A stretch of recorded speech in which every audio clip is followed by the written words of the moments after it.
Hi, Michael. Welcome, come on in. Do you mind if I ask you a couple questions? Yeah, sure. What's the first thing you do when you walk into your studio? First thing, after turning on the lights, I head over to my bench and I start writing in my journal for the day. Every day I start off by unloading what happened yesterday in my personal journal. And then you also keep a workshop journal?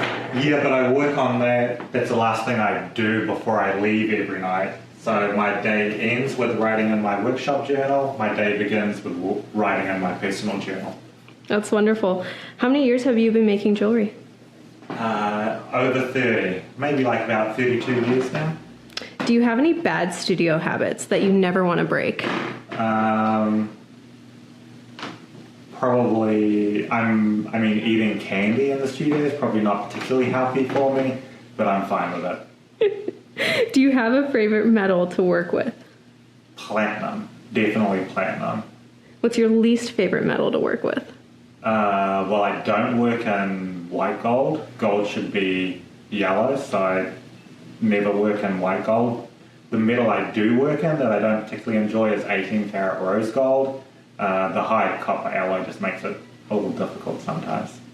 Do you sketch first or dive right in? Either. There's no rules when it comes to creativity. CAD or hand fabrication? Hand fab.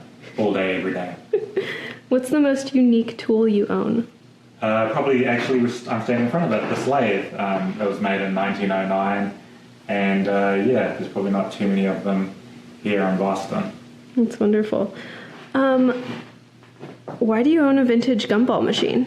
That's for a special project that I'm working on. I've been working on it for a couple of years now.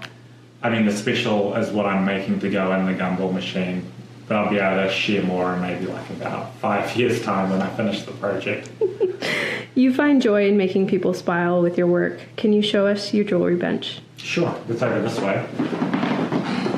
So that's my design bench. This is where I make everything. This is where I sit to do all of the metal work. In 3 words or less, can you describe the vibe of your bench? Totally of me. What's your opinion on lasers? I fundamentally don't have a problem with them, theoretically. I've used one a couple of times. I'm more of a binding wire and third hand kind of guy myself.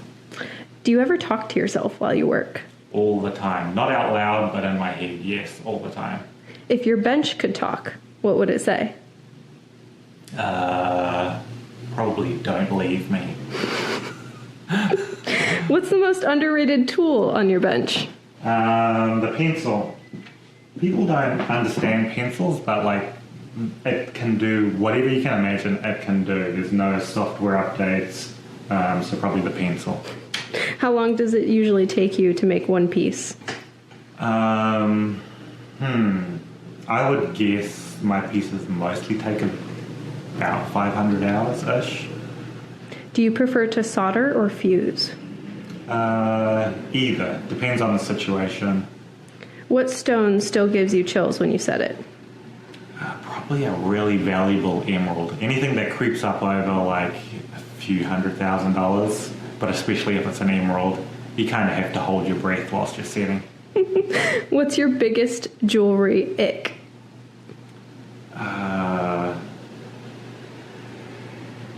Soulless jewelry. What's the proudest piece you've ever made? There's not one piece. Every piece I'm proud of. There's just not one piece. There's no one answer for that. Do you believe there is perfection in handmade pieces, or do you prefer to leave some character? Both. I think there's perfection if you're happy with it. But for me, I'm happy with it if there's lots of character. What is your studio snack of choice? Gummies. For sure, like candy gummies. Clean bench or messy bench? A little bit of both. Not like fastidiously clean, practically clean. Clean bench or messy bench? Oh, I just asked that. Never mind. Any weird studio rituals? probably my studio slippers that I wear sometimes. They're a little goofy looking, so probably those. If we were to open the bottom drawer of your bench, what would we find? I don't know. Oh, it's my file and old graver drawer. Bit of a graveyard? Yeah, a little bit, but I use the needle files. Is there a piece of your own that you have ever kept? No. No. Do you ever feel like a piece changes you, not the other way around? Yes, every single piece I think I learn from, and as I said, I spend a lot of time on pieces, so they become a really big part of my life. And I don't know, I guess each piece is like if you had climbed a tall mountain, I'm sure that changes you. Each piece I make is like climbing a tall mountain for me. Is handshaking a spiritual thing for you or just good business? Normally an awkward thing, but probably good business. I do it. I'm not really a touchy kind of a guy. Who's your biggest artistic influence? I mean, maybe. You know what? I don't know how I'd answer that one. What's the last thing that inspired you? The sunny day I walked in on this morning. It was so beautiful and sunny out there that it was very inspiring. Do you dream about jewelry? No, I don't. Not often. I normally have... Sorry, this you might need to cut this. So, do I dream about jewelry? No. Unfortunately, most of my dreams I have are nightmares for some strange reason. So, no. What's your favorite stone to design around? My favorite is always the one I'm currently designing around. The designing is the fun part for me and the making is the fun part for me. So whichever I have at that time, that's where my passion completely is. Symmetry or asymmetry? Both. Depending on what I'm going for, both. I think there's more character in asymmetry, so normally that. Do you mind showing us your other bench? Yeah, sure, over this way. This is where I do all of my painting and sketching and writing in my journals.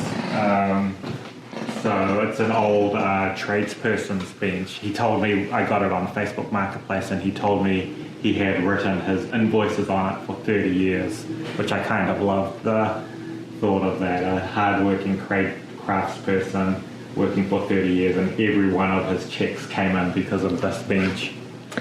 Can you describe your painting aesthetic in 3 words? Totally off me. What emotion are you trying to evoke in your work? Normally just trying to capture attention and sharing whichever emotions I felt when I was drawing or painting. Have you ever gotten inspiration from a mistake? I once had a chipped or a broken fragment of something, and they can give me inspiration to work around the fractures and the breaks to make something good out of a bad situation. That's good. What is your creative fuel? Safety, warmth, and happiness. Do you ever wear your own work? No, I don't really wear jewellery. I've worn a little brooch a couple of times that I've made, but I'm not really a jewellery wearing kind of guy. You know I love brooches. Oh, I do, yes, I do. Do you collect anything besides jewelry? Yeah, everything. Probably one of the weirdest things I collect is the little sticky fruit label stickers. I have an album full of fruit label stickers, but like everything. I think everything can be collected. What's your most memorable client request? 2 spring to mind for different reasons. I know when I was a teenager, an older woman asked me to make a belly button ring and lifted up her shirt to show me her belly button, which as a young person was quite intriguing. And the second was actually a mother who had a child pass away, and I made a gold teddy bear with a cavity to hold some of the ashes. What are you working on right now? I am about to start a scarab jewel. About to start that. Have you ever had to say no to a client? Oh, yes. Every single day I say no to people. I say no probably 99% of the time because my time is very limited, so I have to be very precious with it. What do you wish collectors understood better about your process? I wish they understood. I should have pre-read this one. What do I wish they understood better about my process?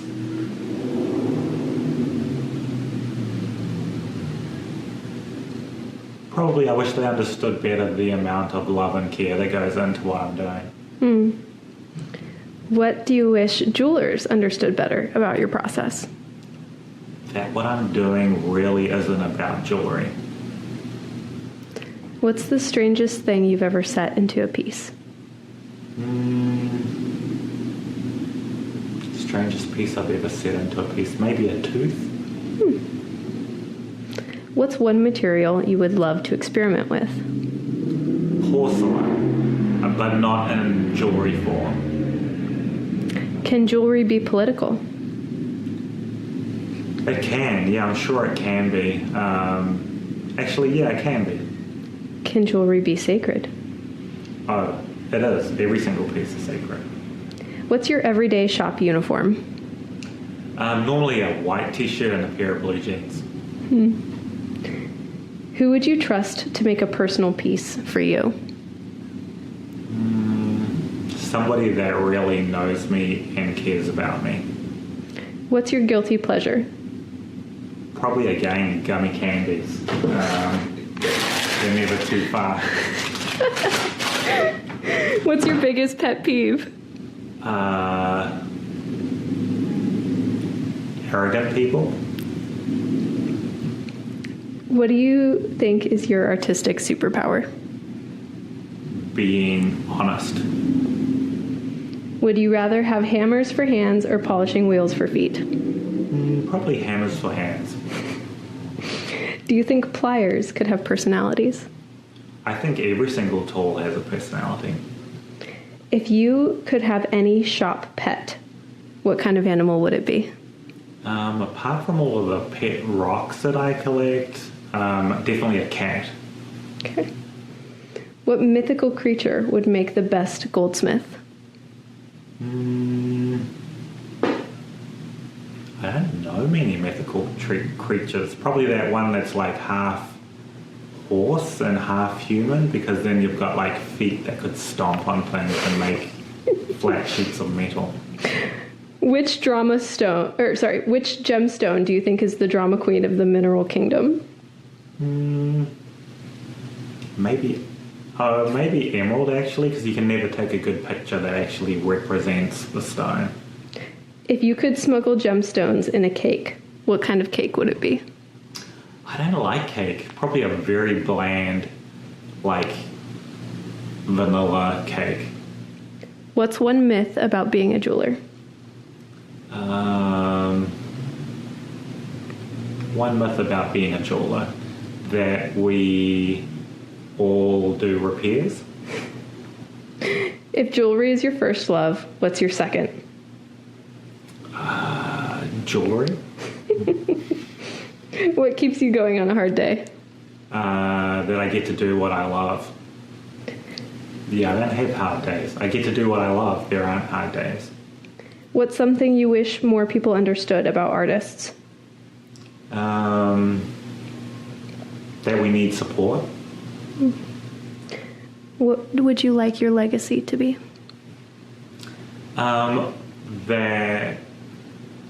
My legacy is my workshop journal at the end of the day. If your jewelry had a music genre, what genre would it be? 90s rap. 90s rap for sure. That's just what I grew up on. It's so not me, but I get confidence from the swagger and bravado, so I'd like to say that's me. All right, are you ready for the lightning round? Sure. Okay. Day or night? Day, early morning. Gold or silver? Gold. Matte or high polish? Matte. The high polish hides too much of the doing, so matte finish. Diamonds or colored stones? Diamonds because they're forever.